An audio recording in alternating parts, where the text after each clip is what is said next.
If this card looks familiar to you, you may be a victim of something I like to call electric Pokemon. Back in the day, there was a really cool card called Electric, cool to some, traumatic to others, and it did the exact same thing as this guy. Once per turn to me attack, you had lightning energy from your discard pile to one of your Pokemon. Unfortunately, there was this really cool card called Mewtwo EX that was also in the format at the same time that kind of made it a little bit crazy. But we're not in 2011, ladies and gentlemen. We're in 2025, and Electric is back. Yes, the black and white mini set, the ones that are coming out in August, are going to have a lot of really fun homages to the Unova region, with every single Unova Pokemon getting a card. And so the Zekrom Electric deck is what we're going to be looking at today. Zekrom EX Electric, a kind of a throwback, but I guess everything is a little bit, just a little bit bigger in today's day and age. So we're going to take a look at the cards. We're going to take a look at a deck list and some early gameplay. If you guys like this kind of content, please like and subscribe so I can do more of this for you. And I know that you're enjoying it. So without further ado, let's jump into it. Electric is super versatile because it's just one of those cards that it's just reasonable to power up any electric engine that exists. Like any electric Pokemon now has like this facilitator. If you play like a 4/4 electric and like a couple of discard cards like Ultra Ball, um, vessels, stuff like that, all of a sudden your electric engine is just broken. And you also have Secret Box now in this current existing metagame with Artisan, so you can set up things pretty easily. Then you have Zekrom EX, which looks like the top end for this as a basic attacker for electric types. As more electric types get, or like as lightning types, get released throughout history, this will also become much better as like a card like electric. So Zekrom, one of the flagship cards of the black and white mini set coming out soon, is 230 HP lightning type Pokemon. Basic 230 is just enough to get it over a lot of the problematic numbers. 220 is a scary number to have. Slash for double colorless 50, and then voltage burst double lightning. Colorless 130 plus 50 for each prize card your opponent has taken. Does 32 itself. So it ramps up as you go. It's like a mini Charizard that does cap out at like 380 effectively, which is like an insane amount of damage low key. So by the time your opponent has taken two prize cards, you're basically able to like return one shot any basic like EX Pokemon. By the time they've taken three, you should be able to one shot like any stage one, and by the time they've taken four, you can one shot any stage two. So Zekrom becomes like a two shotter at best in a lot of situations, but there has to be some one prize attackers that exist in the format that kind of facilitate this as well. So without further ado, let's take a look at the video and the list. Keep in mind, guys, if you guys enjoy this content, please like and subscribe. Like I said earlier, let's take a look and pause here. If you guys are, pause if you're watching this later and steal the list for yourself. There's a 2/2 electric line here. Iron Hands gets powered up by this guy as well. There's a 1/1 Magneton line to just kind of explode energy onto our board initially, a little influx, and then have the Eels facilitate the rest of our attackers. Miraidon swinging for 220 is quite reasonable. It makes sense to me. Sets up all our electric type Pokemon. We have one copy of Zekrom as one of the main attackers. There's Zeraora in here as well. It looks like a snipe attack.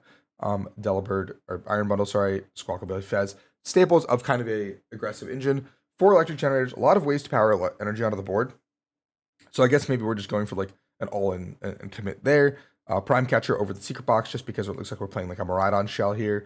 Bunch of ball cards, like as I expected. One Future Booster Capsule, Town Store, and Air Balloon, which gives us -2 retreat cost.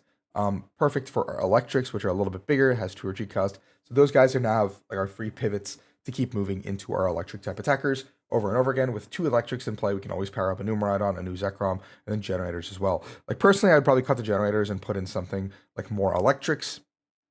But let's see how this list pans out. I'm pretty excited to see it in action. So let's go ahead and see some gameplay. Yeah, they were like talking about how Zekrom or Reshiram, not Reshiram, Charizard Light. So pretty excited to see this. I think Electric has the most potential out of all the cards in the upcoming like card pool, because I don't know, like it just makes it just really aggressive new lightning type deck, which Miraidon has kind of fallen off a little bit, and then all the Joltik box decks and stuff like that are doing quite well. But now you have like a end game piece. One off the generator here, attached from hand, an EO onto the board, and just a quick pass over. A very scary turn one. There is no lightnings in the discard right now, but this could change very easily with obviously a research, an Ultra Ball, a Vessel, anything really, right? Like so we have Poffin getting Charmander and Pidgey. In history, like history has always said like Charizard is pretty favored into these lightning type decks. So let's actually see if this goes the way it's supposed to. The Zekrom is like a great late game attacker to clean up. We're gonna get more Eels and a Magnemite. Like this is like a crazy board already. Like being able to like, get all your like now Miraidon has support Pokemon they can actually get, which is like really intimidating actually. We're going to generator one more time. Need to hit actually here. It looks like hits the 1. Boom. We're going to go ahead and get the electric into play as well. Going to be able to accelerate 1 from the discard that we just discarded. We can attach and retreat to our Miraidon as well. Big Bravery Charm to the active. Basically, now we have just a free attachment every single turn. Now the Charizard player needs Candy, Charizard, a way to get through this charm. So a lot of pieces need to be put into play, even though the Charizard had a very strong turn 1. But this is now like the case with any deck playing into this electric deck. Just like if you guys played against Joltik Box or Miraidon, you know the exact same struggle that I'm talking about, where like this entire board state could be created very, very quickly, and you can't really do anything about it, I feel like. The Pidgeot's going to go grab a card. We had to shock for this, which like doesn't feel great. CC up Miraidon, take 2 seems perfectly reasonable to me. We can put the onus on the the Miraidon electric box player to actually do something. Push up the Dynamo, which also has free retreat, something I failed to mention. We're gonna go ahead and use Zero, put the Zero Aura into play and boss up the Pidgeot, it looks like. What are we bossing? No, we're bossing up the Duskull. I actually like this. I actually like this quite a bit because this Pidgeot is always going to be a 2-prize KO at some point in the game. And we're an electric type deck. So like everything in our deck just like one-shots this Pidgeot. Like we just have to sneeze and this bird is getting fried into fried chicken. You know what I'm saying? So we just want to take the Duskull out so there's no shenanigans able to be done by the Charizard player. And if we can establish more electrics this turn and power up some attackers, all of a sudden we're in a really good spot to end the game. Like maybe if we bench a Zekrom this turn, it could be okay, but I don't know, maybe we don't bench the Zekrom purely because if we do, there's a chance we could just lose on virtue of like the Zekrom getting gusted up and we don't have a way to get back into it. Because now the best play from the Charizard player is to actually just one-shot the active with an Iono. So like nothing crazy. If they establish another Zard onto the board, it's like really scary, I think. Because we just like can't really deal with a board of 2 Zards and they're actually shuffling Ionos. It's really funny. Like we can't really deal with that board like super efficiently. But now if we find a Zekrom plus an electric, the game ends. Like which is like off 2 cards, it's not like super doable, but also like just finding a Prime Catcher also wins and Arvin also wins. Like this Pidgeot is like just sitting fodder, which is like super nice for us to close out the game.